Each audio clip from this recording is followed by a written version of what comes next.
Professional adjacent. Professional Hello. adjacent. Welcome, welcome.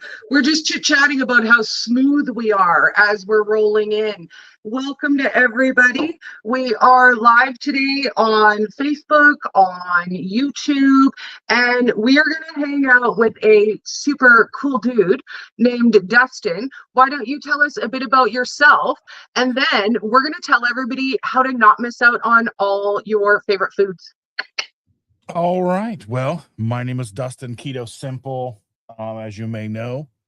Let's see. Started this journey back in about 2016. I'll try to keep it brief. I was over 400 pounds and was going through the motions trying to get a hernia taken care of, going to see a doctor, trying to get a CPAP machine for my severe sleep apnea because I went and had a test done and they were kind of like hemming and hawing, dragging their feet to do the test. I did the test and then they were like trying to get a hold of me, like, they wanted me to renew my car insurance. And they were like, you stop breathing a lot. You need to come in here and you need to get this machine. And I'm like, okay. It was like 70 times an hour, which is bad. Have you heard the good news? The good news. Have you heard the good news? Yeah. So, is that how you originally found keto/carnivore/low carb eating? Or were you in denial like lots of us are for a while first? Well, I mean, I knew I was 400 pounds. I was in denial of how big I was because I just started buying like 5X shirts, and I was wearing 50-inch pants where not where, like if I wore them up here where you're supposed to, like where, your actual waist is, it would probably have been 60-inch pants. But you wear them up under, and then they're 50. So I was doing that. And in the process of going to the doctor, they had you step on the scale. Mm-hmm. And it said 421 pounds. And it was kind of just the straw, right? So, I leave out of there that day and I get in the car on my way to work and I call Chandra, my wife, anyway. And I'm like, we got to do something. I'm like 421 pounds. I don't know what we need to do. I don't know what we're going to do.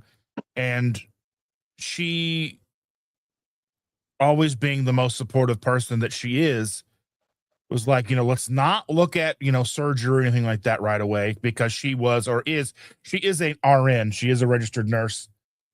But at the time she was working on a pancreatic unit where they would get a lot of the people would come in with complications who have had gastric bypass and all the different weight loss surgeries, coming back in to get things fixed after time.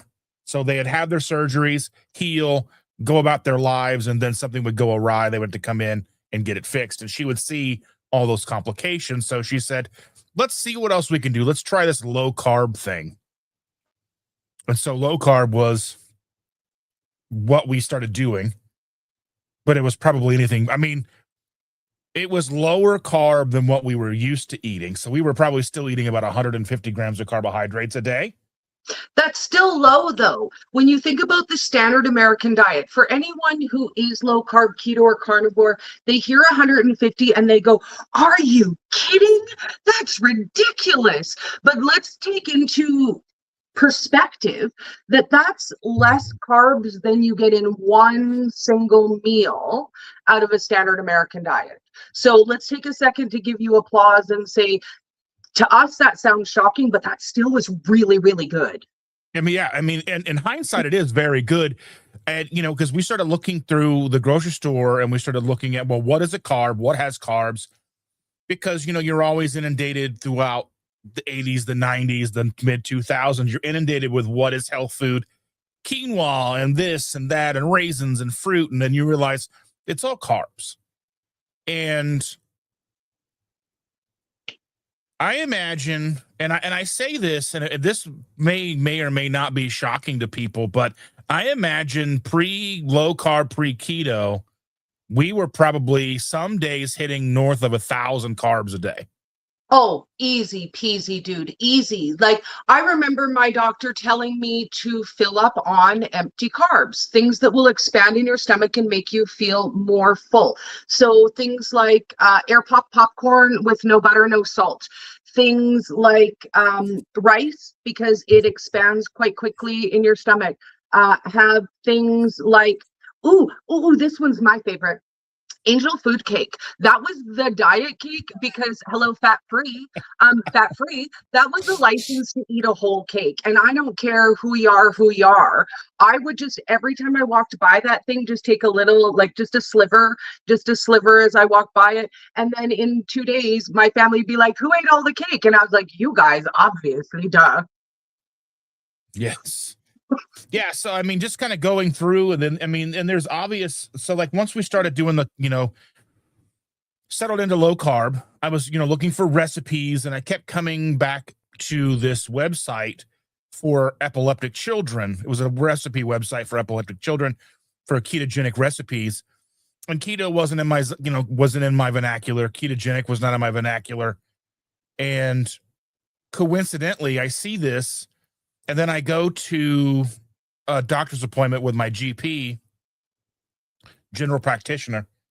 And we are talking about, we're trying to do low carb, we're trying to lose weight, we're, making substitutions, we're doing cauliflower mash instead of mashed potatoes. And, he's like, oh, you got to always stay away from starches. And if you want to lose weight, you got to be in ketosis. This is an old guy about ready to retire. He was my grandma's doctor. And because I would take her to see him too. And but he didn't elaborate. He didn't go any depth whatsoever on what that meant. And so I was like, gotta be in ketosis, ketogenic. I've been seeing this website. And it was right around the time I was really getting heavy into podcasts. YouTube wasn't quite what it is now. I watch YouTube. I was watching Philly DeFranco and all that stuff, but wasn't really the mainstay of my daily media experience like it is now. But so at the time, I'm like, well, let's see if I can find a podcast. Found two keto dudes, Richard and Carl.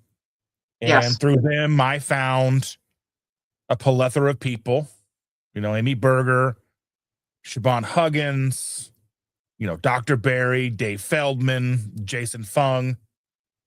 And that's kind of where the keto journey started. Listen to those two guys. And then, so we started late 2016, full on keto. And I remember getting my pee sticks and being like, they're going to turn purple one day. And then we have to come back around to the pee sticks after, because they are hilarious. Like they are, they're not the most accurate, but they do make you feel accomplished in the beginning. Absolutely, they do. Yeah, because they only work in the beginning, and we'll go into detail on that as well. Yeah. So I want to take a moment to wish you a happy birthday. So hello, I did before we started, but everybody in the comments is making me feel like a jerk face now. Happy birthday, happy birthday. And Dori's ignoring them. Happy birthday. Thank you, everybody. Thank you, Dori. Thank you, everywhere in the chat. You guys are awesome. Thank you so much. Also, I see them in the chat talking about Vegas and wanting to do a meetup in Vegas. Yes, absolutely. Yes. That has always been my dream, to start up with small meetups in Vegas that grow and grow and grow. So let's absolutely chat about that later in the comments, because yes to that. So today, I really want to talk to people about how you can be healthy, but still eat the things that you want in a healthier version. So that is, to me, that's the soul of why I exist in this space, is to show people that you can have fun, you can create a version, you can eat the things that you want. And I feel like that's where you and I have bonded the most. So tell me about your list. And what I mean by the list is when I first decided that I was going to do this and I was going to be all in, I did what I did every time I was about to start a new diet. And I made a list of all the things that I was going to miss and all the things that I was never going to have again. And then I mourned over that list of things. So what we have to do that. That's part of the process. What was on your list, sir? What were you afraid to miss out on? Well, I think the morning list was very lengthy. Like just going grocery shopping and general walking past the cookie aisle, there was like a longing. It was like it wasn't very much like that's like walking and seeing your ex-girlfriend. With like somebody better. She dumped me and hurt my feelings. You know what I mean? And she's over there, I can see her. I'm still in pain here. Is there no humanity? Yeah. How dare she still be here? You know what I mean? And, but I mean, when you think back on it, I mean, there's a very much feeling like there's a mourning. There is a sense of loss. And, and that idea that you can't go home again. Yes. I mean, that's something that I've been wrestling with for a while now. I mean, as you start to get older, and, things like, like my mom's gone, my grandma's gone, like, you know what I mean? Like you just can't, there's no going home. Yeah. I mean, I have a home, but there's no going home again, like the whole nostalgia, excuse me, all that. But so, I mean, as we start to get older, you begin to wrestle with that. And I start thinking about things but I mean, it's, you do the same thing with food. Like, and even like, like the idea with food, if you can't go home again is like, I don't know about you, but have you had an Oreo again since you've done that, like a real Oreo?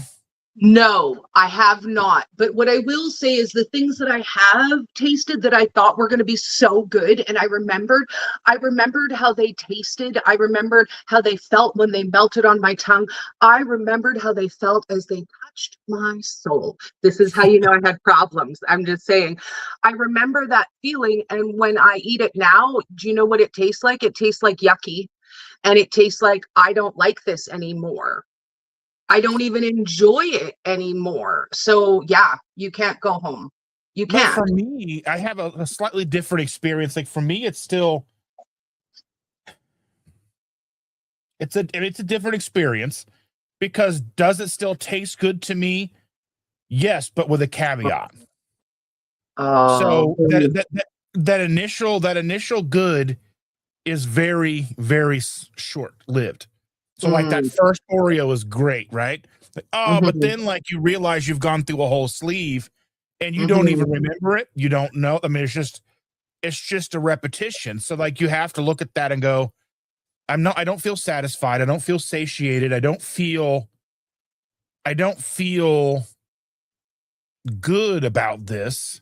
Whereas when I'm eating the things that keep me on track, I have a sense of I feel good, like I wake up and I feel good the next day for the most part. I mean, as we get older, you don't always feel great the next day, but if I'm eating and I'm doing, my burgers and my eggs and like the little waffle sandwiches that I make a lot now, and that I feel fine. I feel great. I feel perfect the next day. But I mean, like tonight for my birthday, we're having Thai food. And then, then it's, I mean, it's right back on track, you know what I mean? But is it going to be everything that I hope and dreamed it would be? Probably not. But that's the reality of it. I mean, there's, there's a reality. And I know that, I mean, there's a couple different camps out there. There are people who say, you have to, like completely abstain forever. But I have to, for me, like the idea of forever makes it harder. Yeah. Like for me, like the idea that I can have it whenever I want it, but I just don't care to want it is a much healthier way for me to look at it. That's the key for me too. Dude, I can eat whatever I want. I'm grown. I'm grown. I can do whatever I want. Nobody gets to tell me what to do.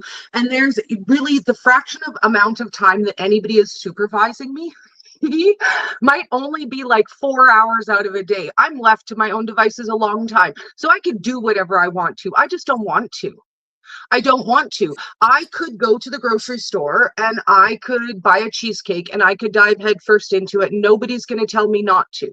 But I don't want to. I don't want to. And I think for me, the key that switched in my brain when I started this way of life, as opposed to any BINGO diet that I ever did in the past, is that I realized right away, I don't have to do it perfect. It's not win, lose, or draw.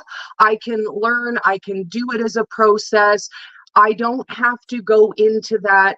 I've done one bad thing, so I may as well do all the bad things mentality, right? Like I ate one bad thing, so I may as well like light fire to the whole cart, haul it in the woods and have some s'mores. I don't have to look at my life that way now. I can think, you know what, I could have that if I wanted to. I don't want to. It's like you got to stand on the carpet, so you got to burn the house down. Yes. Yes. So someone asked if we have seen a good Oreo recipe. I would lead you towards two that I've seen.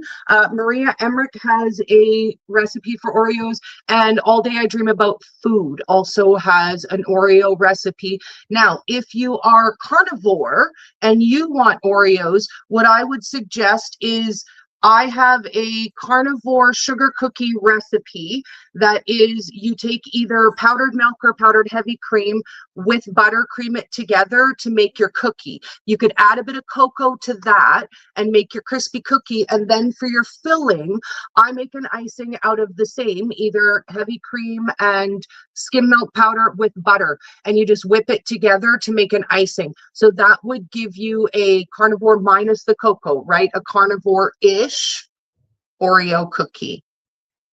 Not fully, because obviously cocoa, but there is no other way to get a cocoa flavor in there without adding cocoa. And I would add a black cocoa, and that would give you that nice, rich, dark cocoa flavor in there. And Charger Rick, so Rick, Mr. Charger Mopar Rick is asking, is like, would a carnivore want an Oreo or a sugar cookie? So I do have to kind of elaborate on, for you who are not familiar with Rick. Rick, and I think maybe we touched on who he is on our last time, the first time we did a live last week. He has been doing this since he's been a carnivore since he was about 16 years old. Yep. So he's been doing it for 40 plus years, right? So this is criticism I get a very, very different outlook on everything than anybody else does. Yes. So, and I will say this to you, Rick, I love your face, and this question does not offend me at all. This is because I am not carnivore myself and I create recipes at request, right? I will say if I had a nickel for every time somebody told me right off to my face and told me to take my carnivore bread treats and shove them all the way up where the sun doesn't shine, I would have a lot of nickels. I'd have a lot of nickels.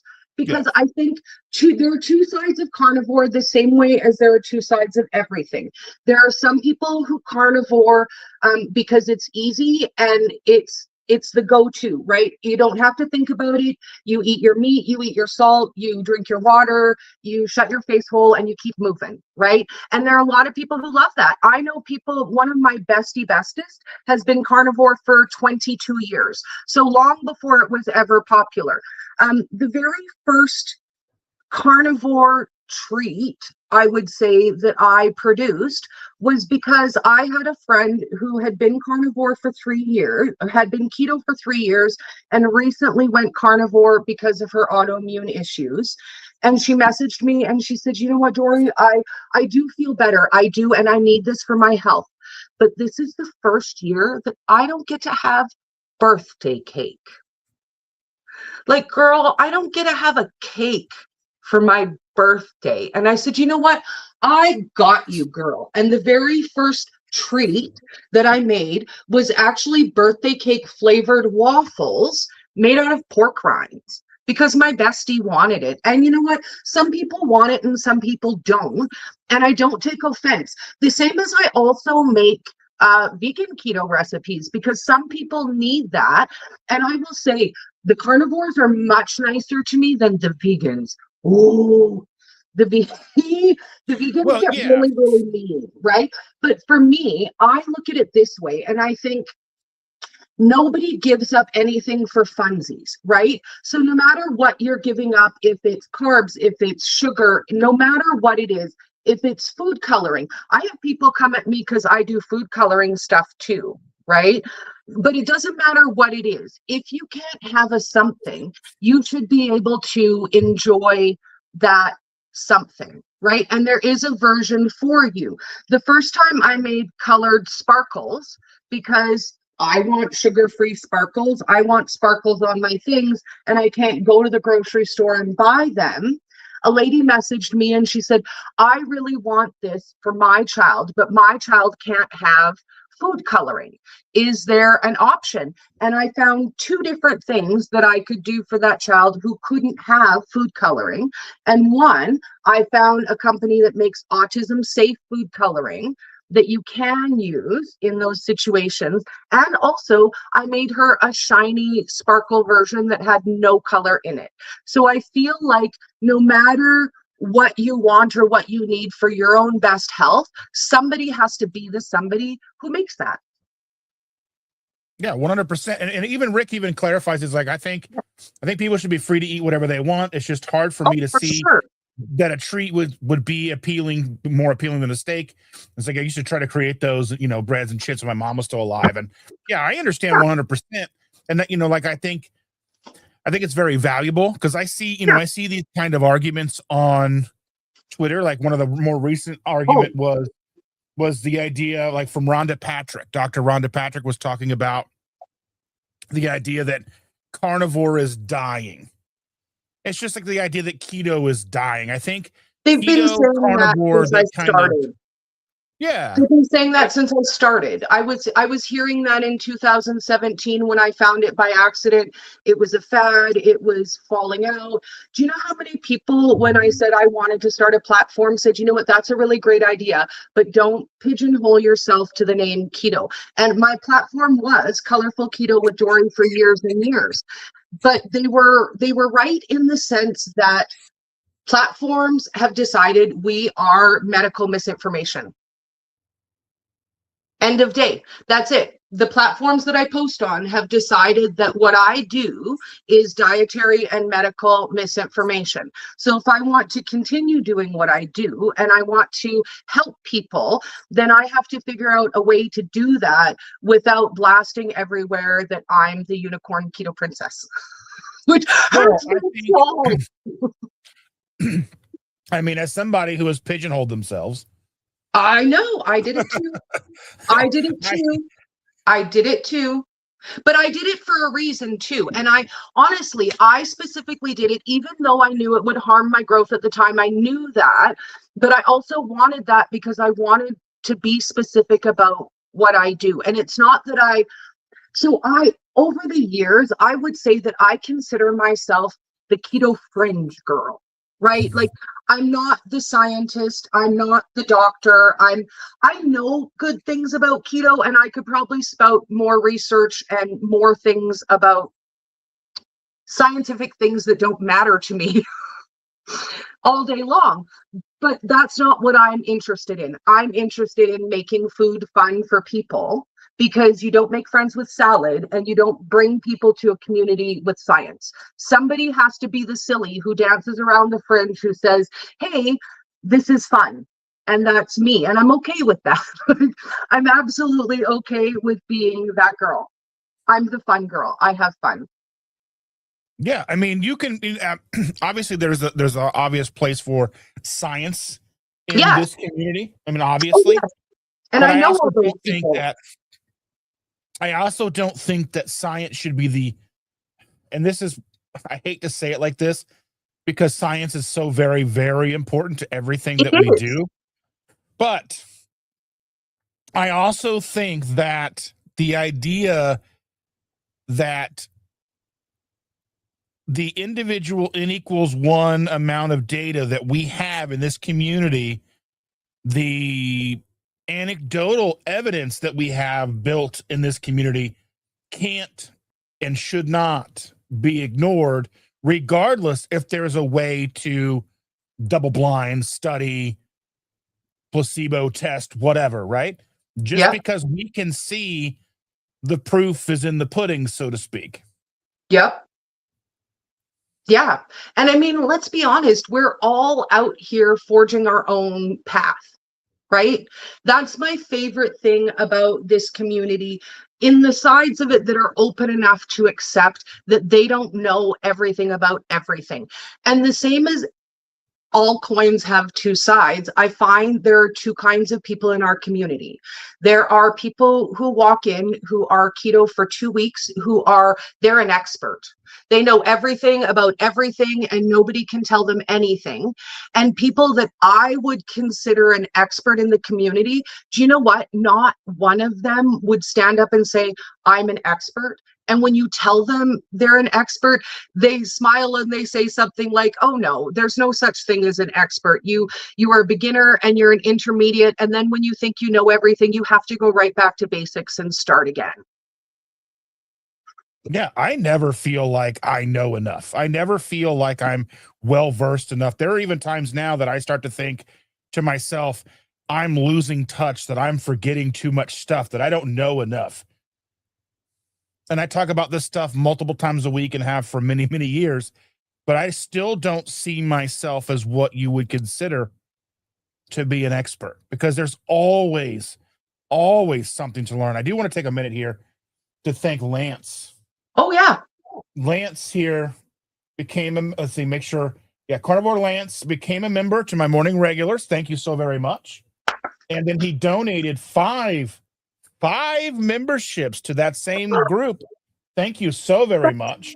Amazing. And congratulations to Rick, Sherry, Shantae, Pinochet, and Annette, all for winning the memberships. Yay. So I set my channel up wrong when I set it up all those years ago, because there's two ways to set your channel up. You can set it up as a personal channel or as a professional channel. If you set it up as a personal channel, you can gift so many memberships every month. Nice. But I cannot, because I set mine up as a professional, because I didn't realize there would be a difference. So I would like to be able to gift memberships, but I can't gift my own memberships. Oh, well, that sucks. Because there's like, you get so many each month that they allow you to gift. What I wish we could do with YouTube is, I wish that you could, like, there was a tier level that says, okay, if you're a member on this tier, then while you watch any content that this creator puts out, then you have no ads. Yeah, that would be good. I don't know how you get in touch with YouTube, to be honest. I think you'd have to bring it to a creator that was large enough to have a Twitter. YouTube. Yeah. Okay. Okay, good. Yeah, do it there. Absolutely. Because I think that's a fabulous idea. Absolutely. Beverly in the comments, I'm happy to be your new bestie. Let's do it, girl. Like, I love that. I'm all about Dori has room to be besties. everybody's new bestie. Do you know what's so funny? When I originally decided that I wanted to start making content, I literally wanted people just to feel like they were hanging out with their best friend in their kitchen. Like, we're just hanging out, we're doing the thing, we're having fun, we laugh together. I snort when I laugh sometimes, I'm just saying. We're about set to have a heck of a good time around here, I'll tell you what. And Rick has a bestie. His name is Milton, and he has claws. He's a black little kitty cat.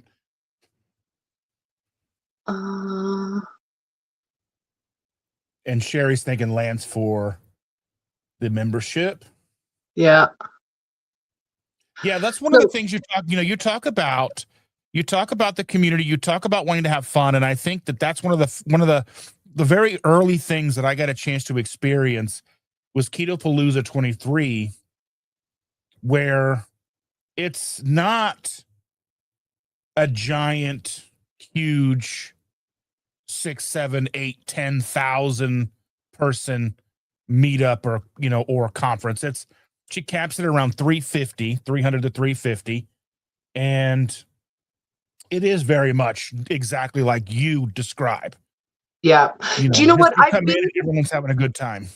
I've been to both. Like, I've been to meetups that were just a small amount of people. So funny. Right before they closed down Greyhound in Canada, I took the Greyhound bus to Abbotsford, BC. It was a 13.5-hour bus ride each direction. To hang out for an afternoon. It was just, they had set up in an area with tables and they had vendors. But I literally took the bus 13.5 hours each way to hang out there. It was interesting. I arrived thinking there would be a bus depot that I could hang out at because my bus got there at 5 o'clock in the morning. There, in fact, was no bus depot for me to hang out at. It was an adventure. We had good times. But it was great and it was worth it. Like, if people say, was it worth 30 hours basically of travel to hang out with people for 6 hours? It absolutely was. It was worth it. I do that all the time. I drive through, like, just 2 weeks ago or whatever. Well, I was Memorial Day Monday. For the United States, I don't know if it's the same for you. I don't think Memorial Day is the same in Canada, but Memorial Day Monday is a holiday here in the United States. And yes. Shannon and I drove 3.5 hours to hang out at Buffalo Wild Wings with about 25 people for just a couple of hours and then turn around and come right back home. And we do that. I do that at least once every other month, depending.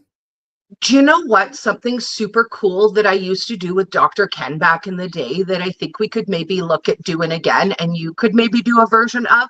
So I used to have, and this was obviously before vid times, we had a group that would meet in person live, and I would bring Dr. Ken on my iPad and we would go live in the group. So we got to have Dr. Ken come and answer our questions, but we also got the in-person interaction, and usually somebody would bring a keto-friendly snack. We would talk about things, we would share recipes, and that was a nice way to be able to meet people in person, but also include your online community too, because not everybody lives close to you. So Dr. Barry and Amanda Decker, along with Nisha, were doing that, and they were posting up in the Dixon Library down in Dixon, Tennessee, and they would have people come in person to ask questions. And these people didn't necessarily know who Dr. Barry was. It wasn't like lines of people wanting to nobody's taking pictures with him. Nobody's waiting in line to take pictures. It's the most surreal kind of, because I went down for one of them. And it was one of the most surreal kind of situations. You're sitting there and you're watching them, but it's not like, then when it's done, people just go home. They don't stand in line to get his autograph or to talk to him or talk his ear off. And even when they're asking questions, they're just talking to a doctor. Yeah. And they would do that, and then they would do a live stream. And they would do a live stream for their private group. That's exactly back when we used to do it. That was the beginning of that. That used to, yeah. You know what? Things come and go, right? And you're like, oh, I used to do that and I don't do that anymore. I wonder if I would do that again. But there has been a lot of really super stinking cool content over the last 9 years. To be honest with you, I often think to myself, even if I decided at this point that I never wanted to make another new piece of content, I would never run out of things just going through the amazing content that I've done in the past and clipping it and pulling out bits and pieces that people never saw. It's shocking how much we do, because I think we feel like, as a content creator, and let me know in the comments if you make any content, I feel like as a content creator, I think, oh, I've already done that. I've already posted that. People have already seen that. But the reality is, such a small portion of the people, even who follow you, see your content on a regular basis. And one thing I learned almost right away when I first started making content, I never focused on what's going to get views right away and what's going to get a lot of views. My thought has always been, how do I find the one person who needs it today? Because content on social media doesn't age the way you would think it does. People message me all the time and say, "Oh, Dori, I just saw your new video on TikTok," and they'll tell me which one, and it's something from 3 years ago or 6 months ago. As soon as somebody sees something on their feed, that's brand new information to them. And we had talked about that with Butter Bob. When I saw his video, that was brand new to me. I thought, oh, wow, this brand new video. And then sometimes I look at videos and I'm like, oh, that was published 6 years ago. When I got obsessed with sparkle cappuccino, the very first thing I ever made was a sparkle coffee recipe because I saw that sparkle cappuccino blowing up Facebook everywhere. It was mid 2017 and it was stinking everywhere. And I was moody that day. I had only been keto for a little while. I was salty. I was mad at myself. I was like, oh, you could have things if you didn't want to be healthy. Way to go, Dori. Good choices. Yay me. And I was super salty. And I saw that recipe and I thought, this is what I need. I need some sparkle in my life. This is what's going to make me feel good. So I went to Google because up till that point, every time I searched for something, I found it. And I looked for sparkle bulletproof coffee, sparkle keto coffee, anything like that. And I couldn't find it. But I had sparkles at my house. So I decided to run in and make a sparkly coffee for myself. And that honestly was the first time that I realized I could just create something. If I couldn't find it, I literally could make it. And as silly as it sounds, I will often say, hi, I'm Dori, creator of Unicorn Sparkle Bulletproof Coffee.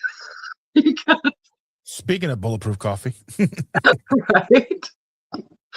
I think that once you find what your spark is, it's so much easier to do this. It wasn't until I found the joy in my keto that I knew it was going to be sustainable for me. I started this thinking I would do about as good as any other diet I tried my whole life, which is 5 days max, dude. Like I could never pull myself through more than 5 days because in 5 days you see zero results. You've lost zero weight in 5 days, but you've also suffered an entire week without all the things that you want.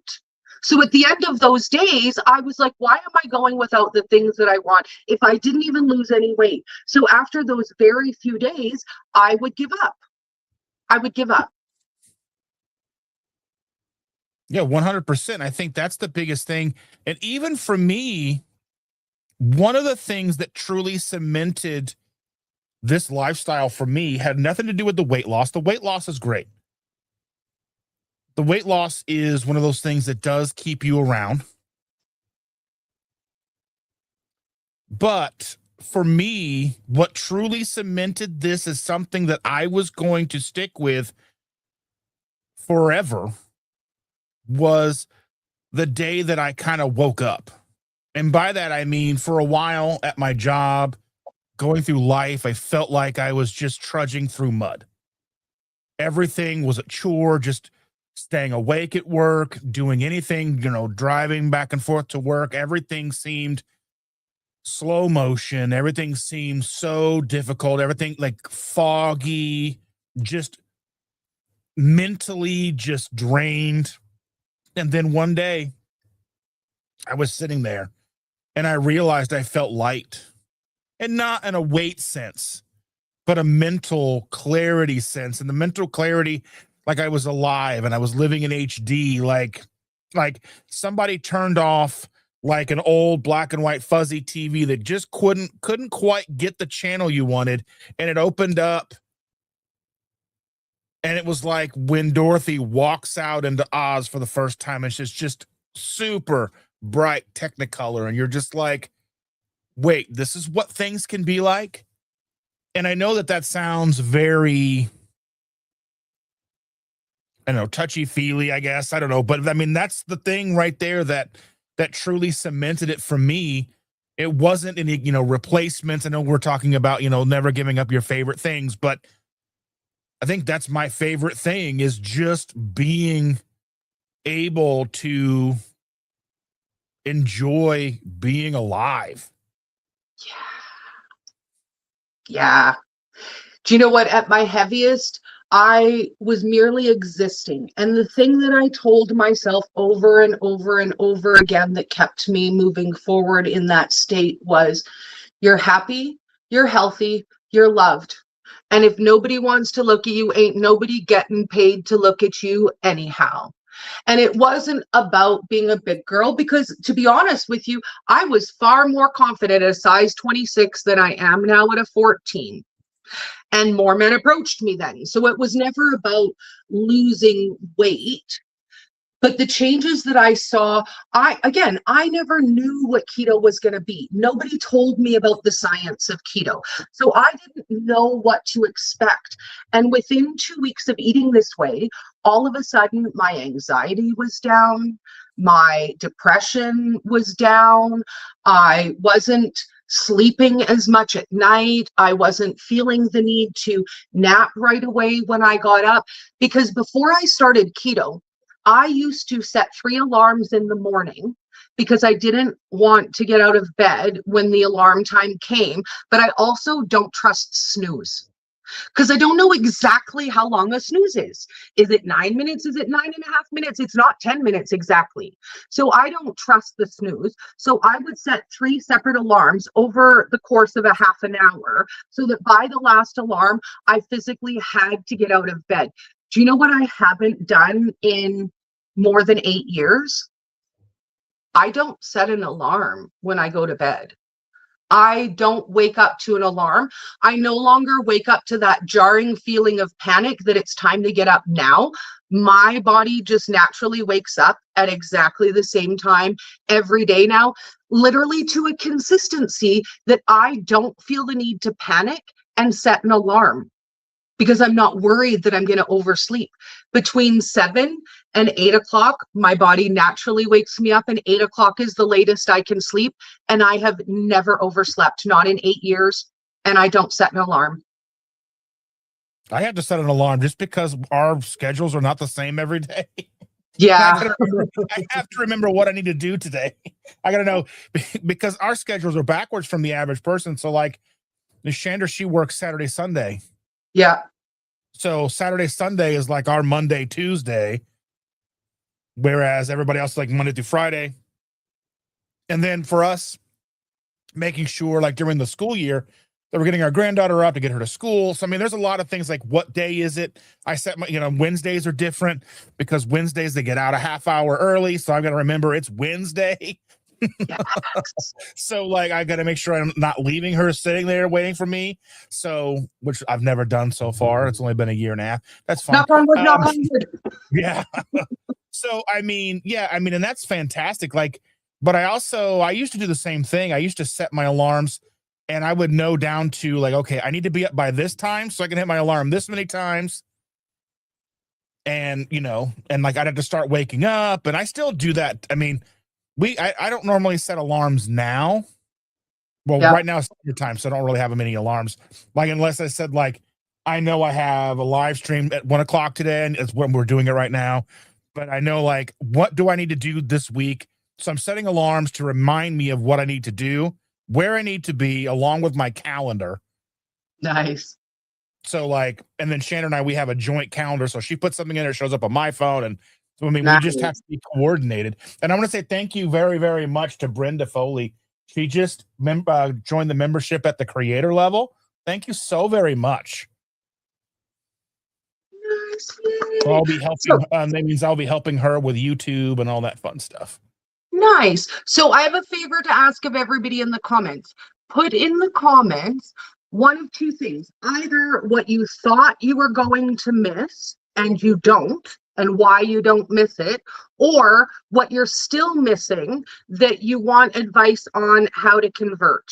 Because I feel like that's a good way to wrap up our talk today. So the number one thing that was ridiculous on my list, because I think we all have that one something that is, it's even just silly to cry about it. My thing that was silly to cry about is pie. I cried for probably 3 days that I was never going to be able to eat pie again. And then the reality set in, and I thought, girl, how often do you even eat pie? Maybe 3 times a year. Like usually at Thanksgiving, I like to have some pumpkin pie. Maybe one time over the summer, I might have a slice of berry pie or a lemon meringue pie. And then maybe at Christmas time, somebody might make an assorted pie of some sort. But that's probably, if I thought back to the 5 years previous to starting keto, I maybe ate 7 slices of pie total. And I cried and I cried and I cried. I'm not going to have pie. I'm never going to have pie. And then I thought, oh, I wonder if I look up low carb pie. And sure enough, I came across an almond crust recipe to make pie, which honestly, I ended up swapping out for walnut. My house likes walnut better. It's lower in carb. It's higher in fat. It's better for you. But the irony that my whole entire family prefers a walnut crust pie to any wheat crust pie they've ever had. And the fact that I now eat more, I eat more pie now that I'm keto. Wink, wink. That somebody's going to clip that later. I eat more pie now than I ever did before. Phrasing, it's fine. It's ridiculous. Like I would say I probably have pie every 2 months now because I can and I can make it and my family likes it. So why not? And I mean, thought think I about was like, going to make it. think about like cheesecake. I mean, what is cheesecake really? Like you could have like, I mean, we would make, especially in the beginning, we were making just a cheesecake filling all the time. You just take cream cheese, butter, and some sweetener and just whip it together and just sit and eat it with a spoon. Yeah. Pretty simple. Yeah. My favorite non-cheesecake cheesecake recipe is with Keto Chow protein powder. And you take, I use mine out of the bag. I'm a wiener like that. I never use all of something, especially when it comes to things like Keto Chow, because you only need a little bit of it for something. So for example, I have a part open bag of beef and I use that for seasoning if I'm doing like stroganoff, or if I'm doing beef and broccoli, or if I'm doing anything that I would normally put like an oxo beef into, I can use my Keto Chow instead. So instead of making it into a whole serving, I use it as my seasoning. But same thing with the dessert ones. So you can take a tablespoon of this Keto Chow and mix it with either heavy cream, Greek yogurt, or sour cream, and it will give you that exact texture of a no-bake cheesecake. So I will take just a tiny bit of coconut oil or butter with my choice of crushed seeds or nuts, press it into a little ramekin, spoon some of this on it, and chill it. And it's the most decadent little cheesecake you're ever going to have. Tastes so Dori, so good. here's I want you to so you're gonna be doing more of these lives. So Yes. I'm gonna send you a link for these. Okay. These little Hollyland. They're little microphones. Ooh. And I have they're so awesome. I like they were $35. Nice. That's a good deal. So I mean, I take them when I go. I mean, I've got a whole setup here, so I don't use them when I'm doing this. But yeah, that way, because you're so free spirited and just walk around in circles, and you're always like moving to the cabinets and stuff, that'll go with you. So I'm going to tell you a secret. I am the loudest bee you will ever come across. I cannot be mic'd up. So this is what I'm going to tell you. I have noticed, because I always thought it was how I was recording content that the microphone was closer to me. But since I found StreamYard and I realized you're using your mic and I'm using mine, I'm still so much louder. So later when I edit this, when I did my live with the last live we did, I turned you down. Yeah. Yeah, when I did my live with Susie from Switch, I took my volume to 50% and I moved hers to 150%. I am so stinking loud. And I don't know. Sometimes people will say, oh, the sound is off. It's not. I'm just loud. If you want to follow me, you have to accept I'm just loud. I'm loud on video. I'm loud in person. Please feel free to use your volume. But a mic'd up Dori, I think, would be a disaster. Well, you can still mic yourself up. It adds, but because the benefit with there is the clarity, so the voice clarity, and then when you are moving around the kitchen, there's like a stability with the volume, so people aren't like, you know what I mean, and it just provides an overall great experience for us when we watch, and just yeah, and I mean, like, realistically now, like, the price have come down so much that, like, it's ridiculous. Yeah, I have a set that I would take to events with me, and I tried using them at the last Hack Your Health, the one when they actually hired me to do content for them. And they only worked for a very short amount of time, and they really drained my phone so fast that throughout the rest, I ended up with my earphones, like my regular earphones. They also record from a mic.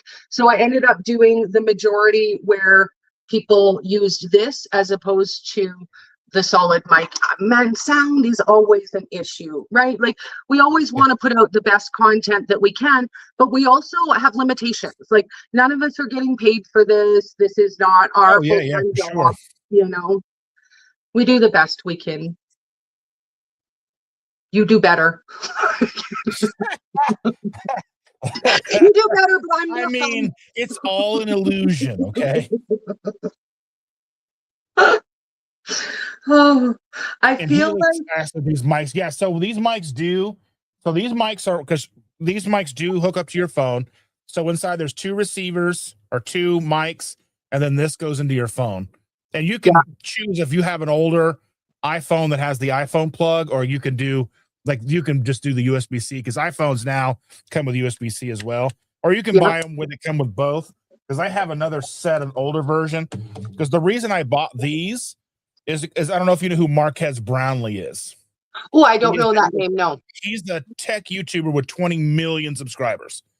And he has another channel where he does, so like his main channel, he uses Red cameras, which are like 8 to 12K like resolution. They're like $10,000, $20,000 cameras. So he does, like, he puts all the money into his channel. But he has a second channel called Autofocus, where he reviews electric cars. Yeah. He uses his whatever phone he's using, his iPhone, whatever tech phone he's reviewing, and then he uses some mics. And he was using these for a long time. Yeah. And so these are little. Asking, are they good in the wind, or like will it cut the wind? And he needs those. Yeah, for the wind, just put them on the inside of your shirt. Ooh, okay. No, that's a good They're magnets. So you just put them on the, like, instead of putting them on like the outside, you just put them on the inside. That's super smart. That is so super smart. So the one thing that I saw somebody asking about is mashed potatoes. And they said that they did get a good recipe for them. And I'm going to tell you, the #1 upgrade that you can do to your mashed potatoes is 1-on-1 Flavors actually has mashed potato flavors, like mashed potato flavoring. They have a garlic one, they have a bacon one, they have a cheesy one, but they have one that's just potato flavor. So if you are taking your cauli mash and you add a little bit of potato flavoring extract, it absolutely levels it up that extra notch. If you want to try a non-cauliflower mashed potato, Chris Cook in Nashville, my good friend Chris, has a carnivore mashed potato. He has 2 different versions. He has the original and the 2.0. 2.0 is that an egg-based one? It is. Nice. I've seen some people do that, do a whipped mash with an egg. Just the texture, the taste, the way that he does it. He toasts up like a little bit of gelatin and blends it up. Like, he made it for me when I was at his house last year. Nice. And it's ridiculous. Nice. Well, and I think that's why we need people who love different foods to focus on those foods. I was never really a potato girl. Honestly, I don't really miss potatoes all that much. I didn't really love them. I don't really miss them. Once in a blue moon, I might want something that's potato-esque, but to be honest, I don't really. And I find it's easier to focus on the things that you want. The same as, let me know in the comments if this is you. I don't know what I'm going to make for dinner if I'm not hungry. If I'm not actually hungry, then I'm not inspired to make anything because I don't even feel like eating anything. I'm like, man, I don't really feel like it. I guess everybody's starving tonight. I feel that too. Like like for me, how do I make something that's going to make the wife happy that I don't have to put a lot of work into because I have other stuff to do? This part. So I often tell people, and censor, I don't know if your people are okay with swearing or not, but I often tell people that it's lazy bitch cooking around here. Like, you have to be a lazy bee. You just have to. Like, you have to love food and you have to be lazy. That's the only requirements to hang out with me and cook food, because ain't nobody got 3 hours to make dinner. Everything I make, every meal is 20 minutes or less. Every snack is 5 minutes or less, and most treats are 2 minutes or less, because I just don't want to. I don't want to. Everybody at my house has to eat every day, but I don't want to feed them all the time.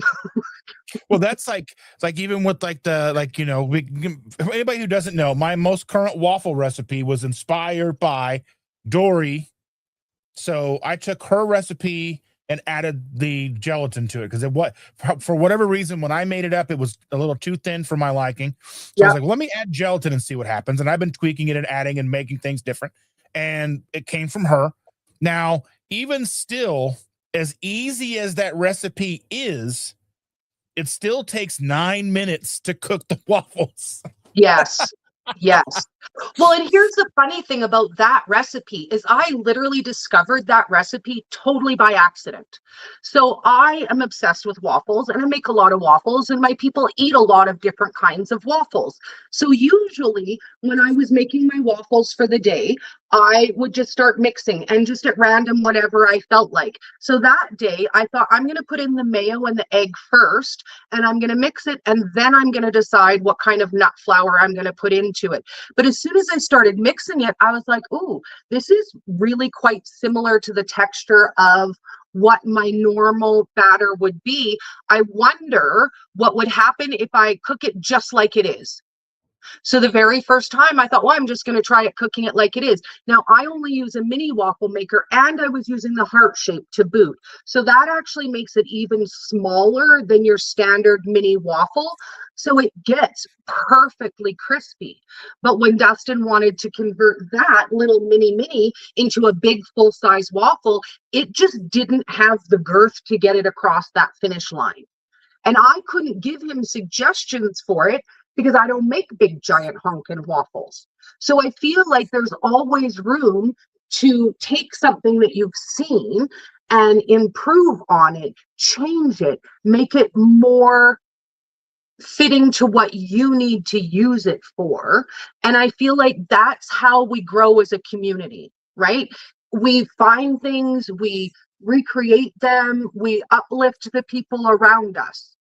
That's how we grow as a community. 110%. Yeah. And I want to say I'm very sorry to Juliet. She had issues where she spilled her Yeah, coffee into her laptop. And I hope you're able to pull all of your data off of your laptop. Yeah, take it to the Geek Squad and see what they can take off of it. That's terrible. That's like your whole life. That's losing, like, shrivel up on the inside just hearing it. And like even like right now is like the worst time to try to buy a computer too. Like, yeah, because it was funny because like we were talking the other day, like in October, my son traded me. He bought me a 4 terabyte M.2 drive for my laptop because I have an expansion port in my laptop, and my laptop only has a terabyte. And he got me a 4 terabyte drive. Being a content creator really helps, and he got it for like $250. And I traded him a full gaming PC that I had that I wasn't using anymore. And so we just swapped. And now that hard drive alone is worth more than, I mean, that now I think you can find them now like new on Samsung's website for like $1,000. So right now is a terrible time to buy a laptop or RAM or memory or any of that stuff. So I'm really kind of starting to second guess myself, because any live I do, I back up. And now like I record them all in 4K. So now like every live, like it's about 2 terabyte, or it's about 1 to 2 gigs an hour. So I feel like the way that they scam everybody, and the thing that they don't tell you, is they want everybody to record in 4K, but none of the platforms want to upload anything higher than a 1080. Well, YouTube will do So, 4K. Yeah, but the platforms that I post to won't. So then I've got footage that I can't use without saving and downloading in a lower form, which just holds double the storage. Well, everything that I record myself on 4K with my camera. That way it gives me more ability to crop and play with things without it degrading.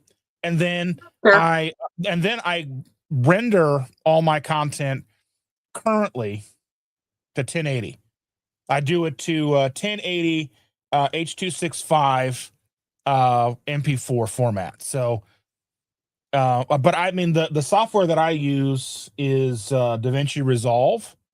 I have the studio version, which is the paid version, which was gifted to me by a big YouTube creator. He had a whole bunch of licenses, and he gave me one. And because when you buy a camera from DaVinci Resolve, you get a license. You buy a keyboard, you get a license. You buy whatever, you buy their color mixing console, you get a license. Yeah. So he got a whole bunch of those from Blackmagic, who owns DaVinci Resolve. So he had like 10 or 12 of them, and he gave me one. I was like, thank you. That saved me like $300. Nice. But yeah, so yeah, I mean, for right now, for what most people do, like all my shorts are in 1080, my videos are 1080. If you're just doing what I do, talking head, like just quick video record from the grocery store, there's no reason. I mean, record them in 4K, whatever your phone resolution is. Then gives you the chance to play with it, but then you can delete that footage, and then you just have, I just keep I back up the rendered version for the most part. Yes. Which is much smaller, because I see people, they're rendering 12-minute videos, and they were like 6 gigs, and I'm like, why are you doing that? So I'm that's trying, the kind of thing that I can help.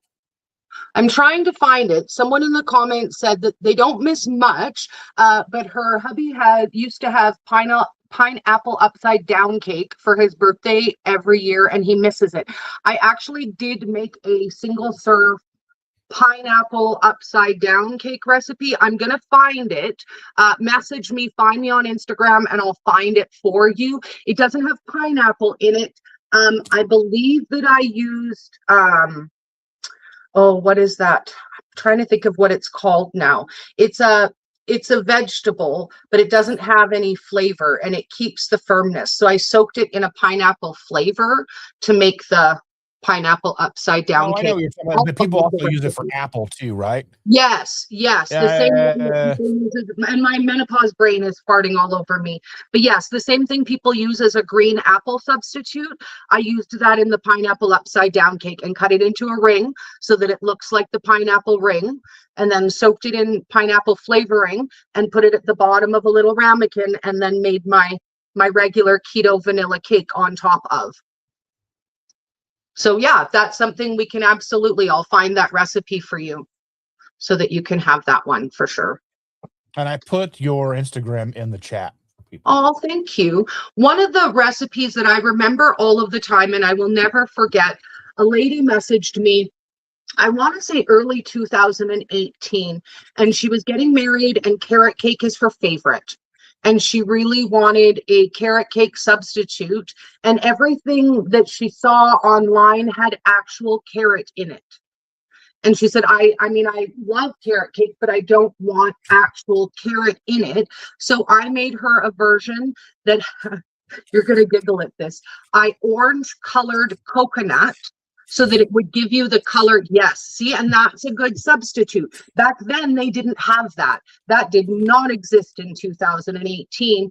So I made her a mug cake, but I added carrot flavor to it and I colored the coconut. So it looks like shredded carrot and it gave the texture of shredded carrot. And I will tell you, every single year on that woman's wedding anniversary, she messages me to remind me how grateful she is that she got to have her favorite cake for her wedding. And she took the little single serve recipe that I make and gave it to her baker, and they converted that into a full size wedding cake for her. My buddy Mikey was talking about creatine. He says the creatine has been shown to support brain fog in menopausal women. Just read about it the other day. Halle Berry was promoting it. Oh, do you know what? I have a funny Halle Berry story. I love her. She's amazing. And you know Maria Emmerich, right? Yeah. And Maria Emmerich has collaborated before with Halle Berry. And a couple years ago, she made a Halle Berry pudding for Halle Berry's birthday. And it was her egg, her hard-boiled egg pudding with a berry compote on it. And she posted it and shared it for Halle Berry's birthday. And as I always do, I share a lot of Maria's things and I will tag. So like if she shares something and it has Redmond salt in it, I'll share Maria's story and I'll tag Redmond's. Instagram told me that I am not cool enough to tag Halle Berry, and it took away my ability to tag anybody for 2 whole weeks for just the audacity of thinking that I could tag her. Well, sometimes I think they look at that like where people are tagging so many people in something where they don't, but they feel like people are just, what is it called, where you tag and tag and tag people, like clout chasing or something like that. Yeah. It's just like, it's not, I don't think it's, unfortunately with the AI and the use because of the monitoring, because there's so much of it going on, that unfortunately a lot of the people who aren't doing that get caught in the shuffle because the system thinks you're doing that, unfortunately. You know what? There are so many things with how social media works. One day I think I need to do a whole live called I Love Social Media, but it doesn't love me back. Because there are a lot of things over the years that I have encountered just in the process of trying to help other people grow. Here's my favorite example. So several years ago, do you remember on Instagram when everybody decided that they were going to do a carnivore follow train? And there was a red train graphic going around, carnivore train, and everybody was sharing it so they could find more carnivore followers. I remember the keto follow trains, yeah. Yes. So I decided that what I would do is anybody who posted the carnivore one and tagged me, that I would screenshot it from them and I would make a compilation video and post that on my page so that it would return all of those viewers back to those pages. Like if I see it and you tag me, I'll post it on my page. So I had made, I don't know, maybe like 2 a day for a couple of days in a row. And this was coming right into Valentine's Day. Now, anybody who makes recipes or is a content creator, you know that holidays are big business, right? Like those are when people are going to see those videos. I plan for Valentine's 3 months in advance. Like I've created the recipes, I've done the things, I've got the posts months in advance. I'm just waiting for Valentine's Day to post them. So Instagram decided that me sharing these and tagging those people was a problem because I was messaging. So I tagged them and then I sent them the video to their messages so they would have it. And Instagram decided I was messaging people who don't follow me and I don't follow, and that's harassment. So it blocked me for, I want to say 7 days, but just right in time for my Valentine's drop, and I couldn't post any of my Valentine's content. And I was like, you know what? I don't benefit from this in any way. I'm just trying to help people over here. Well, and now the thing is realistically the idea of a follow, like the follow trains are an obsolete thing these days because social media has transformed from social media to interest media to where all I have to do is like something. Yeah. I don't have to follow them, and I will continue to see their stuff. As long as I interact with it, I'll continue to see it. The same Yeah. thing with YouTube, because people kind of get this idea that just because you're subscribed to somebody, that you're going to see everything that they do, You even won't. if you have the bell notification. But if there's like a week or 2 week period where you don't click on their video or don't watch something they release, then Yeah. YouTube goes, "Well, I guess you don't care anymore. But you've watched woodworking videos, or you've watched Yep. some of the weird stuff that I watch." Like, then it'll start to show you more of that. Like, Yep. they And it start to show happens you what really you're really fast. interested in. Yeah, it happens really fast on YouTube too. There was a creator, and I used to watch literally every single one of his videos that dropped. And as soon as they came out, like I was right there watching every single one of his videos. And he did what I'm assuming ended up probably being a short series on a topic that I'm not particularly interested in. So for a few days in a row, I didn't view those videos. And I think it took me probably a couple months to realize, oh, I don't see any of his videos anymore. So I had to physically go in and search for his channel to be able to be back in that algorithm again. Yeah, 100%. So I think just the way that social media, YouTube, whether it's Instagram, Twitter, whatever, the way that, I mean, realistically, like, what we've known as social media is dead. Yes. But it's given way to a more personalized interest media, to where now, like, if you don't want to see something, and you don't have to go back and unsubscribe or whatever. Now, and I mean, the problem is the fact that there's such a delay. So when it comes to YouTube, subscriber numbers at a certain point are vanity. But there's the 500. You got to hit a certain number so you can go live. You got to hit a certain, well, when I started, you had to hit a certain number so you could name your channel. Oh, wow. You know what? You had to hit 100 subscribers to be able to go, youtube.com/@Keto Simple. Oh, It was youtube.com/ until you hit 100 subscribers, and then you could go in and name your channel to make it easier to find. And then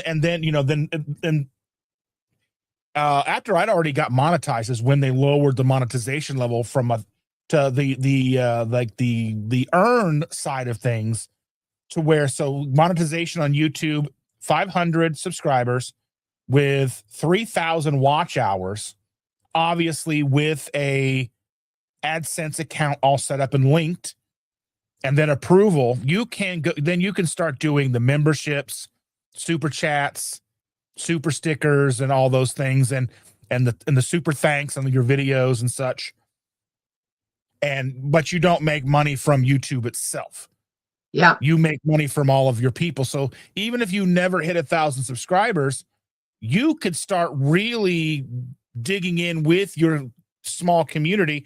But chances are, if you're really doing that, you're going to grow past 1,000 subscribers. You're going to get your watch hours, and you can start getting your AdSense from views.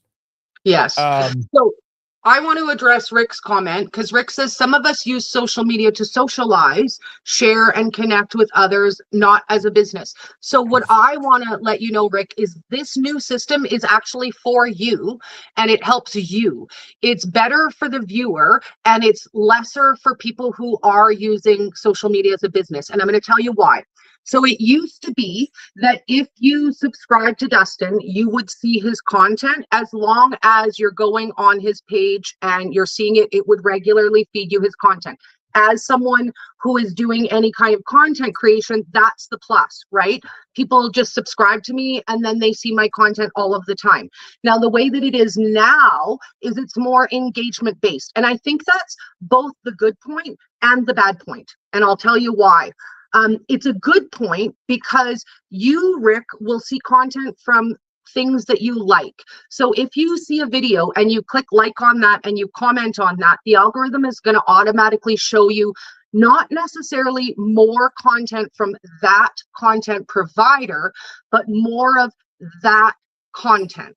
So say, for example, what you liked was a kitten video. You might not see more of that particular creator's kitten videos, but now the algorithm is going to start feeding you more kitten videos. Okay, so you don't have to subscribe now to Dustin to see his things. You just need to like content. So say, for example, you liked a carnivore recipe, you might be auto-directed now to Dustin because he's got a carnivore recipe. So it helps the viewer flow through the system based more on what you want to see than based off of who you have subscribed to or who you follow. Now, where the dark side of that is, because there's always a rub on the other side of the coin, is that people don't realize that they're seeing content that they're engaging with, and they don't realize that negative engagement is still engagement. So if you see a video and you do not like that video and you think, man, this guy's a total dumbass, I never want to see anything from this guy again, jackass, and you thumbs down that video and you go to the comments to let him know that you think he's a jackass, all of a sudden the algorithm goes, oh, engagement. So now you're going to see more of that type of content. So maybe not from that particular jackass, but all of a sudden your algorithm will now be inundated by that type of content. So just scrolling past is the only thing that you can do to not end up in a rabbit hole of things that you don't like. If you see people on social media and they're ranting about, oh, this social media platform only has this content or only that content, or I'm horrified by what I'm seeing on social media, they're kind of telling on themselves about what they're engaging in.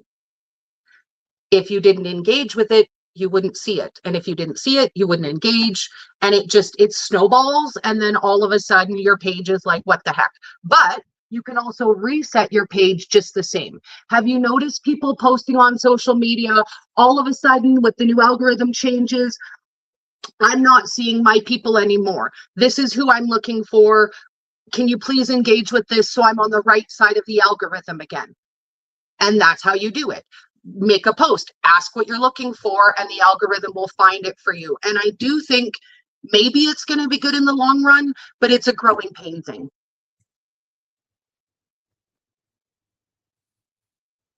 Yeah, and Scooby's saying I always come in. Let's see, I'm doing that right targeting. It's like a material they think. I'm sorry, I come in late talking about a particular platform. Kind of all of them kind of. Now they all have their own like differences. Like Instagram's gonna be different than Twitter. It's gonna be different from Threads, which my Threads has been messed up for the last couple of days. I haven't been able to look at it. But whatever, they're all kind of similar.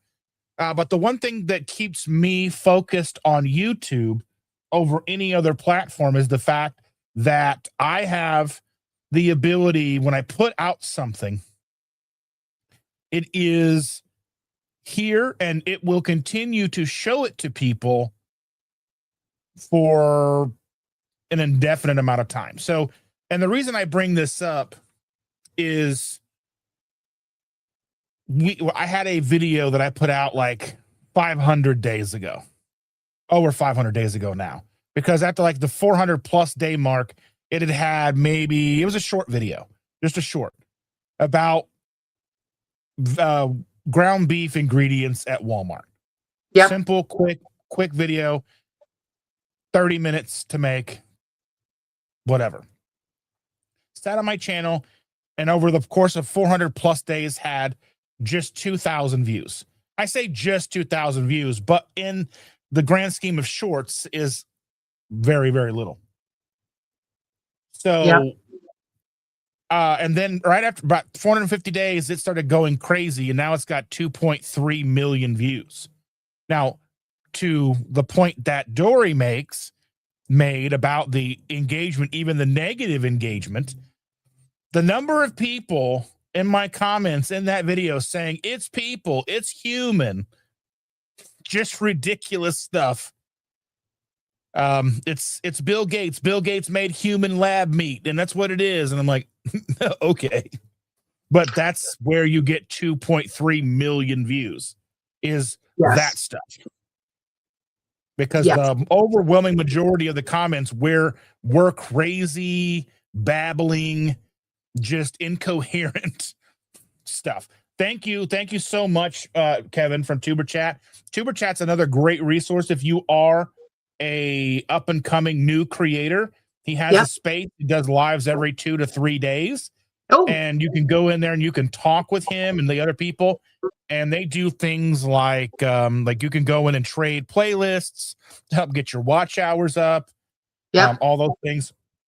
I like to go in and talk about new things that I've seen, new things. Like, actually just today I saw a video from YouTube talking about these new Google pages that have come out. Now, they don't apply to me or most people that I know. But if you have 100,000 subscribers on YouTube, you can then go in and create this Google page that it's basically like a Google, just from what little I saw, kind of looks like a Google version of Linktree. Okay. So you go in and it has like a picture of you, and it's got your channels and all your social media. So if somebody goes, "Who is Keto Simple?" and it'll go blah, blah, blah, blah. Nice. But at this point, you have to have 100,000 subscribers on any of the platforms. So 100,000 on Twitter, 100,000 on Instagram, 100,000 on YouTube, or 300,000 on TikTok.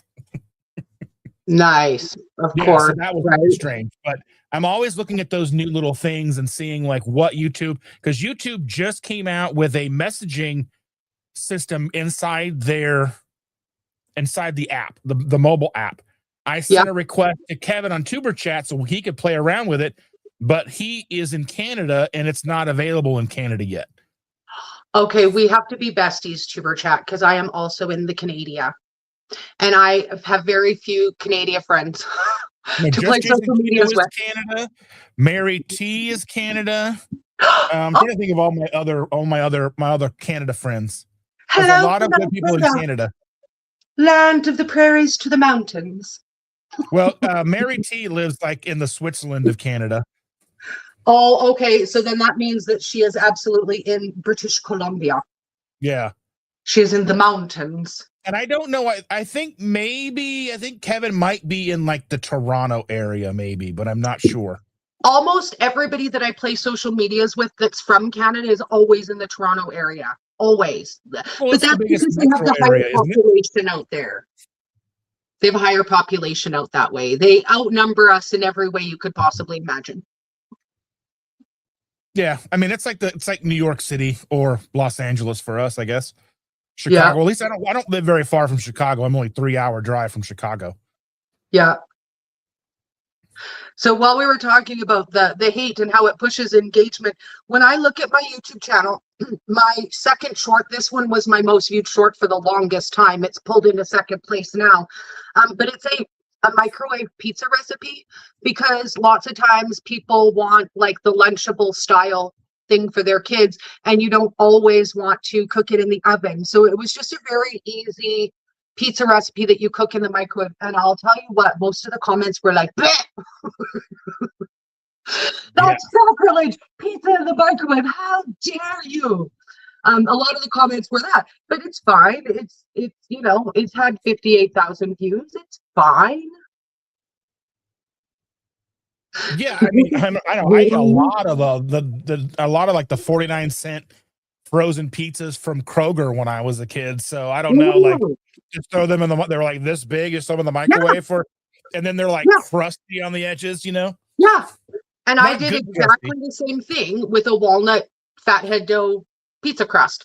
And I mean, that's fine. I don't really care. I mean, people are going to like what they like and dislike what they dislike. And to be honest with you, I can't I can't focus on those things. And I know that some people want to do that. Like they want to get the viral titles and they want, the viral thumbnails, and they're doing their SEO searches to see what's going to come up in Google. I can't. I don't have the soul for that.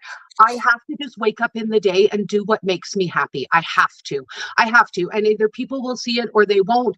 But if I focus on what I think will get me a larger platform and get me viewers, I will lose my soul, and it's not worth it when I get there. So the people who love me get what they get, and they don't bitch. For me, I try to scratch both itches. Oh, I'm not that girl. I am absolutely not that girl. I'm not the numbers girl. I mean, I do look at numbers. That's part. It is kind of part of it's part of it a little bit. You have to, because at a certain point, if you're putting out content, you're still getting, 20 views a video, then are you serving yourself the best you can, kind of thing, right? And, for me, like, I'm still going to do my lives. My lives have slowly grown over the course of a couple, like 3 years. Yeah. Consistent lives, 2 to 3 a week for the last 3+ years. Yeah. I started out with maybe 20, 15 people watching. Now 60, 70 people will watch. And then, over the course of a week or so, then I'll have maybe 150 watch a replay, whatever. So they're not huge, crazy numbers. It's not like, some of like the lives that I see where there's like 15,000 people watching, but yeah. But then the videos the reason, I look at videos, the videos that I make, the shorts that I make, how can I put out something that brings value to someone's life, that's going to push my agenda of helping people? So that, and I know that's, and it's also, there's a selfish piece in there as well, as I have to eventually make an okay income from doing this stuff, or I'll have to go and do other things. But so I look at what's valuable, also what's on my mind right now, what do I need to get out of my head. So there's content that I need to make that's in my head that I need to make, that I have to make, that I just need to get it out, and whether it resonates to people or not, I have to make it. And then there's also, okay, where is there a void of information that I can fill to help somebody? Yeah. And I think that's very important for us as creators, people who are in this platform, to try and fill as many of those little holes as we can.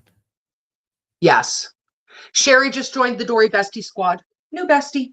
Yes. That's how easy it is. Oh, I think Dori could be my friend. Done. Absolutely done. You know what the most frustrating part is, though? On top of all the really serious, important things that we need to put out, and all of the things that we want to put out, and all of the things that are powerful on our hearts to share, on top of all of that, we also have to make fluff content. And you know why? Because that's what brings people in. And that's the most frustrating part. Whenever I make a video and I think this is perfect, like this is the exact right recipe, this is the recipe people need, this is the perfect music, I've edited this video great, this is going to be the one. This is going to be the one that makes me go viral. It'll get like 200 views. And when I post something that I think, oh, that's stupid or ugly, or it's probably not even worth posting because it's not my best work, that will get 30,000 views. And I'm like, thanks a lot. Thanks a lot. But the truth of it is, I think about it. When I'm going to the internet, I'm either looking for something specific and I'm searching it, knowledge-based, or I want to unplug my brain and I want to just brain rot scroll. But it's frustrating when you put your heart and soul into content and thinking that it's going to go big, because here's the thing. Social media gives you the false feeling that it could be any moment. Like, I remember when I first started TikTok, dude, I went to bed every single night thinking tomorrow could be the day that I wake up and I'm gone viral and I'm all of a sudden famous. Because even when you see something that seems like it's overnight fame, and you see somebody who are like all of a sudden they're everywhere, like Dr. Ken, there's always years and years and years before that, before anybody saw them. And I remind myself that people like you and I are in a really good position. Because imagine for me, if you had just started making content, you'd maybe made 30 videos, and then all of a sudden you go viral off a video, and there's hundreds of thousands of people clamoring at you for content that you don't have, that you've never made. And now all of a sudden you're in panic mode, and you're like, I've got all these people and they're watching me and they're waiting, and what am I going to do? And I have to do it, and I can't not do it.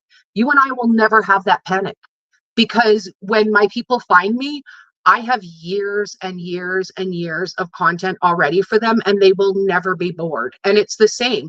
When people find you, they're not panicking at the bit, Dustin, give me information now, now, now. When I first started making keto content, I felt that pressure all of the time. I felt like it's my job to get everybody's things out. And I'm not going to lie. Some people looked at me and said, Dori, I think you're a little bit manic. I think you need to calm the fuck down. Like, girl, you need to calm down.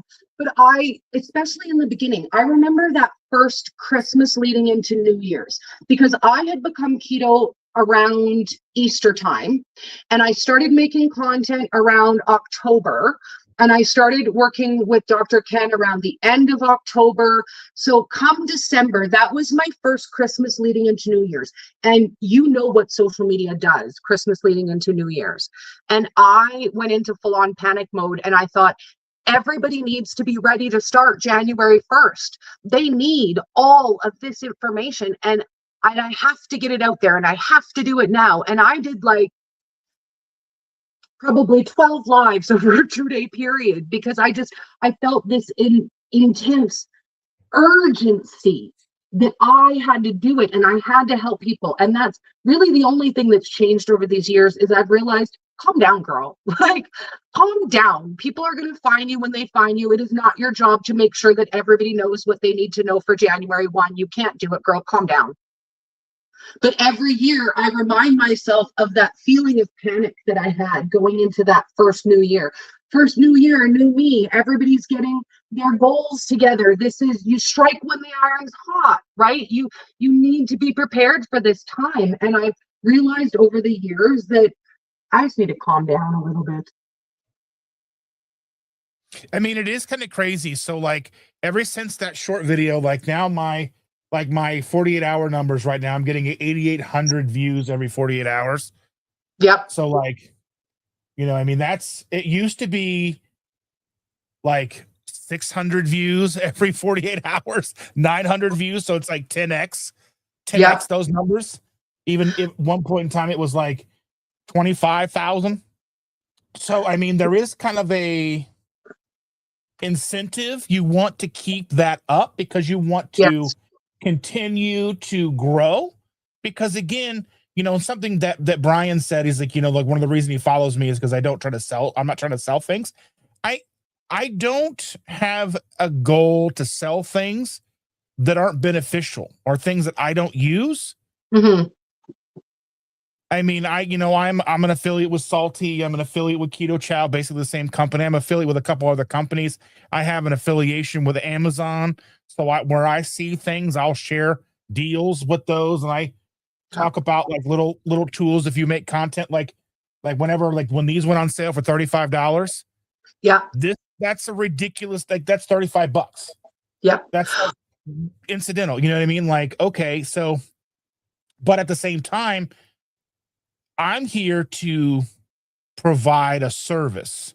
Yeah. So whether you're just watching me or you see that I have information that you like, or you gain motivation from me, or you gain, you know, a sense of, you know, the sky isn't falling because of me. I think hopefully we as a community can kind of bring that kind of vibe where, especially when you're first starting out like a ketogenic lifestyle, a carnivore lifestyle, everything seems to be, oh my God, the sky is falling. Everything I've been doing my entire life is wrong. What am I doing? How? Yes. It's going to be fine. It's going to be okay. It You're is so we're- overwhelming in the beginning. Like literally to realize everything you've ever thought about everything is wrong. That is so stressful. And you know what? In the beginning, I didn't have that good support. It just, even in the keto groups I was in, they were mean and they were nasty and they weren't really supportive or helpful. And when I originally started my Facebook group, it was called Keto Buddy Dori, as opposed to like an actual Facebook group, because at the time I realized when somebody messaged me for how to start keto, it really didn't take that much of my time to get them organized to get started. Like they would chat with me a little bit for a couple of days. I would give them some basic information. I would let them know where to search and I would give them some recipes. And all of a sudden they were off and running. And that's all they really needed from me. That was it. That's all they really needed from me was a little bit of one-on-one attention just for a day or 2 or 3 days.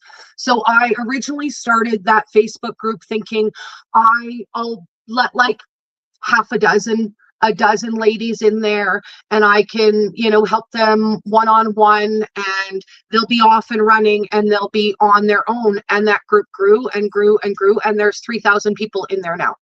And I will say, most of the people who are in there don't need to be in there anymore. They've now been keto for 7+ years, but they stay because in that group, we share everything that is cool and fun and colorful. So they find their keto stuff, but they also get that brain itch for creativity and color and living your whole best life, right? Like dealing with menopause, finding your new hobbies, finding your tribe online, literally anything. If I think it's cool or fun or colorful, it will be in that group.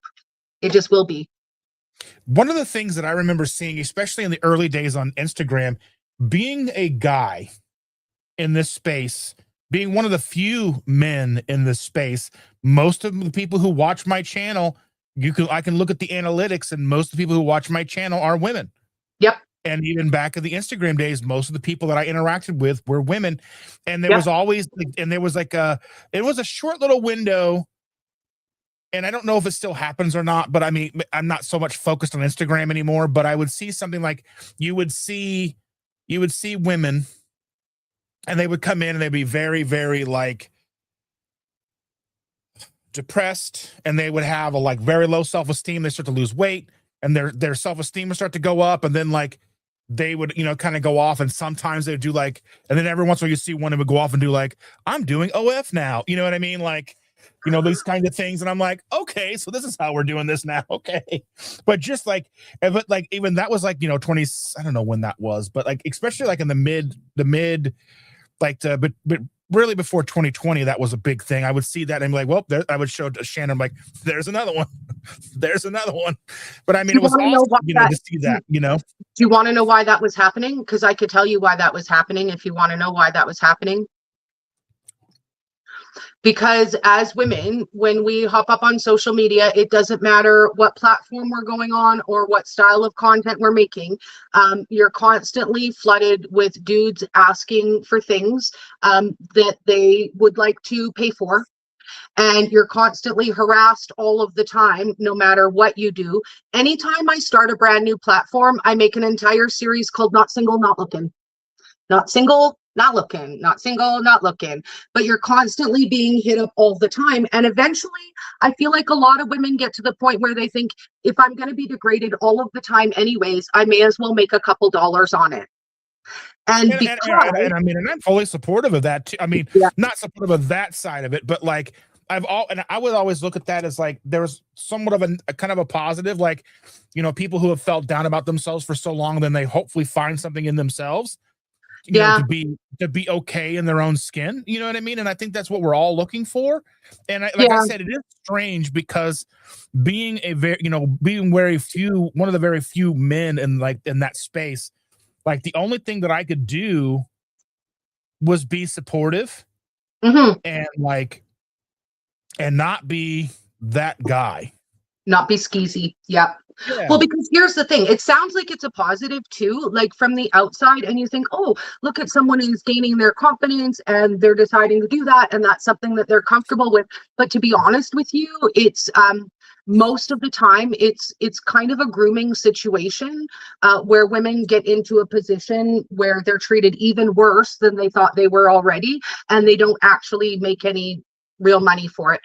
The average creator of that style of content, you would be shocked to know that on average they make less than $200 a month. It's about what I make. Yeah. Yeah. So yeah, I mean that I feel like there are different pit holes you can fall into no matter which area of the community that you're in. But we are a strong community of women all the way around the board. I would say my following is at least 90% female on all of my platforms across the board. And I feel like I really wish that we could reach more men in the health and wellness space. And I think by proxy, we do reach a lot of them through their wives and their girlfriends and their daughters and their aunts and, their grandmas and the women who love them. I wish that it was more socially acceptable for men to take a stake in their own health and well-being. I do wish that there was a way.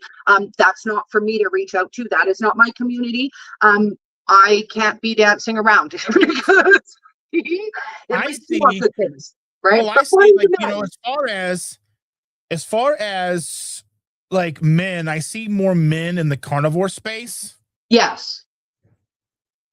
I do see more men in the carnivore space. Like, I mean, there's like, especially like on Sunday mornings, like Dr. Kiltz, he'll have a panel in the morning and it's usually like 5 or 6 guys or whatever. And, so, I mean, there's obviously a need for, women to get together, men to get together. Then obviously, I think as a whole, as a community, I think it's very important because one of the things that Shannon and I were talking about the other day, one of the things about even studies don't take into account women. They don't. They almost never have. Yeah. And we're not just male bodies with boobs, as much as science wants to treat us that way, we really aren't the same. So it is up to women to take their own health into their own hands, unfortunately. But we're smart and we're capable and we have a good community around us to help. You know what? The focus is to uplift each other and to remember your way isn't my way and my way isn't the best way. At the end of the day, I think if you ever feel the need to jump down somebody's throat and tell them they're doing it wrong, just repeat to yourself, your way is not my way and my way is not the best way. And let people find their own path and their own direction and allow them to find that. We can't pigeonhole everybody and say my way is the best way, and if you're not doing it my way, then you just don't know what you're talking about. And that's one thing that I try to fight against.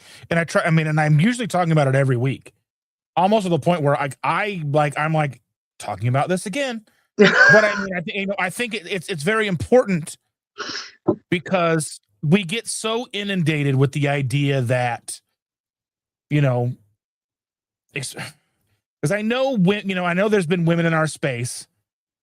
We talk back to the idea of things that work for women may not always work for, what works for a man may not always work for a woman. And I know that there's different groups of people who will argue both sides of that. But I think the idea that like sometimes women need a little extra or something different, obviously need something different from us, and then just telling them to carnivore harder or to just push through instead of actually stopping and taking a look at the root cause, what's happening, why is it happening? And I think that's where I'm, I obviously like,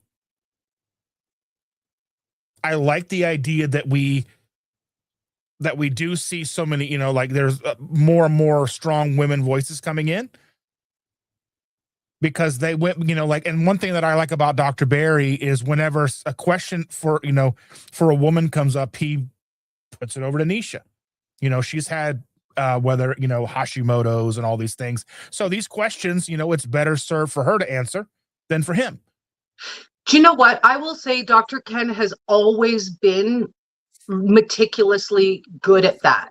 Like back in the day when we used to do lives, if anybody ever asked anything about weight loss surgery, he would say, you know what, I'm going to defer that to Dori because she's the patient expert. She's lived it, she's seen it, she knows all about it. If I'm talking about it, then you're only getting a base knowledge. And I think it really is hard sometimes to take that step back and say, I'm going to defer to somebody else, especially when you're seen as an expert in the community.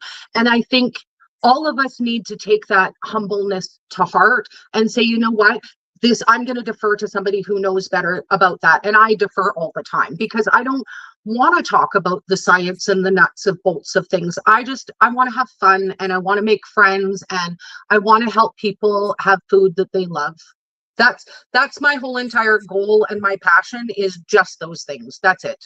I want to have fun and I want to help people eat the food that they want. That's it. I appreciate that. Yeah. So will you tell everybody where they can find you before we close up? I'm redlining it on my phone, so I figure we may as well. And we're coming up on 2 hours too. So the easiest way to find me is here on YouTube, just Keto Simple, no space. Or you can go to ketosimple.shop. That has my links, everything you need, everything you'd ever want. Any affiliate links I have, any of my Twitters, my Instagrams, it has all my things. So ketosimple.shop or youtube.com/ketosimple. Pretty easy. awesome. Well, thank you so much for hanging out with me today. It was so fun to chit chat. Again, there's nothing like being surrounded by people who just get it. Yeah. If you I like don't have a community. and everybody, I like bringing you in because I know that you and my side of things you're new to bringing everybody together. So I'm excited because everybody seems to love you. So I want that. You need more friends. You need more friends. Yes. Let's do that together. I'm so excited we can actually officially collaborate on YouTube now. So I think maybe stay tuned, guys. I feel like we're going to figure out some fun ways that you guys can participate and learn and maybe create some fun recipes of your own.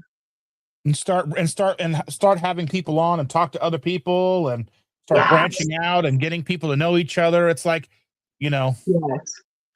So while I have you in here, I'm going to tell you about something that I used to do back in the day, because I think maybe now might be the time to bring back something similar. I used to call it Keto Wars. And the idea was you would pick a food or a flavor that would be the challenge for the month. And each creator would have a team. So for example, you would have your Keto Made Simple team, and you would create a recipe to participate in the challenge. Your people would also create a recipe using your team hashtag. And at the end of the month, the team that created the most recipes won. And I created a feature video of the top 3 that showed all of those recipes. So throughout the month, we would have the opportunity to get our communities together and help them learn how to create a new recipe. And it gives a lot of people who've never made their own, tried their own, an opportunity to. But if they don't want to create their own recipe, they can make their version of the recipe you created for the month. And that also counts as a point for your team. And I think maybe it would be fun to do again. It was a really good time. If you go to my YouTube channel and you search up Keto Wars, you'll see some of the past years that we did competitions and some of the huge creators that I convinced to participate. awesome. Have a great day, guys. Bye, everybody. Thank you again for all the birthday wishes. Happy birthday.